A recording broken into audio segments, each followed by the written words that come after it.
कि देश में समता, समानता, बंधुत्व, भाईचारे का जो आंदोलन नायकों के रूप में चलाया है, आज की जाति व्यवस्था में मैं बस आपको बताना चाहता हूं, आप घर जाके चिंतन मनन करना कि मैंने जो बात आपसे कही वो क्यों कही और आपको करना क्या है।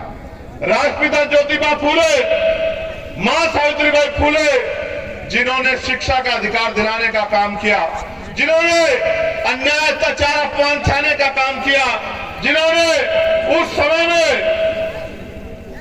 2 दर्जन के करीब स्कूल खोल के कमजोर वर्गों के बच्चों को, बेटियों को, बेटों को पढ़ाने का काम किया, वो राष्ट्रपिता ज्योतिबा फूले आज जाति व्यवस्था में पिछड़े वर्ग से आते हैं, जिनको हम सैनी कहते हैं, मौर्य कहते हैं, साक्य कहते हैं, कुशवा कहते हैं। ये पूरा एक वंश है और ये राष्ट्रपिता ज्योतिबा फूले हमारे लिए बाबा साहब अम्बेडकर से पहले हमारे नायक है, हमारे गुरु।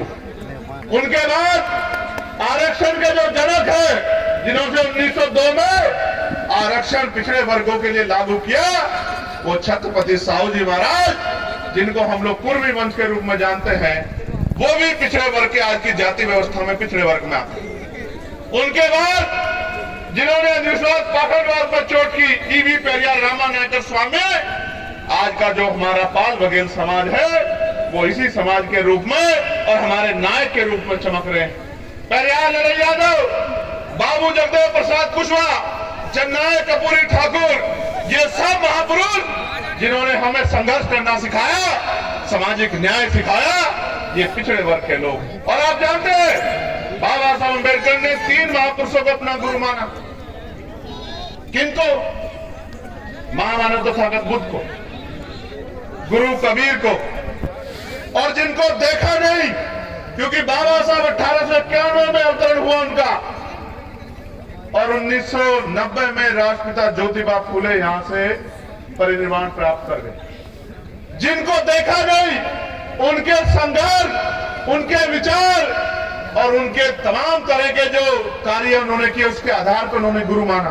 तो जिनको बाबा साहब ने गुरु माना, वो हमारे गुरु हुए नहीं हुए? आप बताओ, दोनों हाथ बताओ, हुए नहीं हुए? बहुत अच्छी बात है।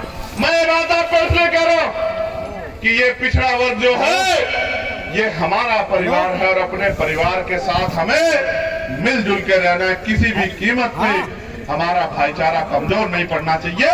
इसलिए बात मैंने आपके सामने रखी, क्योंकि समाज जातियों में बटा हुआ है, समाज धर्म में बटा हुआ है, और क्योंकि हम जाति व्यवस्था में जब पैदा होते हैं तो मेरा चाचा भी मेरी जाति का, मेरा मामा भी मेरी जाति का, मेरी बुआ भी मेरी जाति की, मेरा फूफा भी मेरी जाति का, मेरा दादा भी मेरी जाति का, मेरी मौसी भी मेरी जाति की। ऐसे जाति व्यवस्था के मक्खर जाल में हम लोग पैदा होते हैं कि हम जाति को श्रेष्ठ मानते हैं। लेकिन इस देश का कड़वा सच ये है कि पहले वर्ण और फिर जातियां वो लोगों को कुचलने के लिए और ऊंच नीच की भावना को बढ़ाने के लिए इस देश में बनाई गई। एक ही प्रक्रिया से पैदा हुआ बच्चा, जिसके माथे पे कुदरत ने कुछ नहीं लिख के भेजा, न जाति, न धर्म, न वंश, उसको इतने भागों में बांट के व्यवस्था ने इस देश में कमजोर वर्गों के लोगों को हाशिए पर रखने का जो षड्यंत्र किया है, उससे हमें खबरदार होना पड़ेगा। इस देश में 2 ही विचारधारा है, एक जो मानवतावादी विचारधारा, जिसके पहरेदार हम लोग खड़े, जिसके पहरेदार आप लोग, जिसके पहरा देने के लिए आज इतनी बड़ी संख्या में आशीर्वाद देने के लिए मेरी माए बहनें आए हैं, और एक दूसरी विचारधारा जिसको हम गैर बराबरी पर आधारित मनुवादी विचारधारा कहते हैं, जो ऊंच नीच की बात करती है, जो छोटे बड़े की बात करती है, जो ऊंचे नीचे की बात करती है, जो अमीर गरीब की बात करती है। इन दोनों विचारधारा में बहुत कम अंतर है। एक विचारधारा 4 है पे टिकी है, 4 है, वो आम वाला है। पहला है अंधविश्वास, जितना अंधविश्वास फैलेगा उतना मनुवादी व्यवस्था मजबूत होगी। दूसरा वो अन्याय, जितना अन्याय होगा उतना मनुवादी व्यवस्था मजबूत होगी। तीसरा असत्य, जितना असत्य फैलेगा जितना झूठ फैलेगा उतना मनुवादी व्यवस्था मजबूत होगी। और चौथा है अज्ञान। जितना अज्ञानता फैलेगी, जितना भ्रम फैलेगा, उतना ही मनुवादी व्यवस्था मजबूत होगी। और इसकी काट भी जो है वो 4 आई है। लोकतांत्रिक भारत में 4 आई इसकी काट है।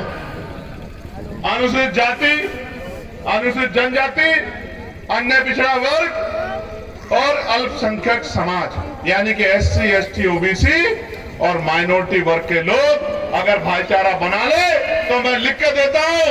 आज मैं इस गांव में निकल के आया हूं और मैं चैलेंज करके कह रहा हूं, इस क्षेत्र में पहली बार आया हूं, लेकिन अनुभव के आधार पर कह सकता हूं कि इस क्षेत्र में जितने गांव पड़े हैं वो दलित पिछड़े वर्ग के गांव हैं, क्योंकि उन घरों की हालात बताती है कि 75 साल बाद भी वो गांव सुख सुविधा और संपन्न नहीं हो पाए हैं।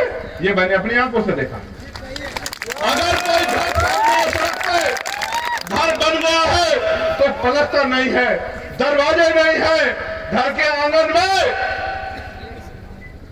जो व्यवस्था है वो खुद बताती है कि इस परिवार का आदमी सुबह कमाने जाता है, तब शाम के टाइम बच्चों के पेट में रोटी और उनके लिए व्यवस्था होती है। ये किसकी देन है?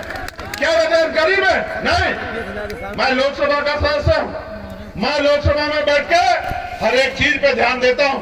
देश गरीब नहीं है, लेकिन इस देश का धन, इस देश की संपत्ति, देश की जमीन चंद मुट्ठी भर लोगों के हाथ में। जब तक धन धरती राजपाट का बराबर बराबर बंटवारा नहीं होगा, तब तक इस देश में सामाजिक न्याय नहीं हो सकता।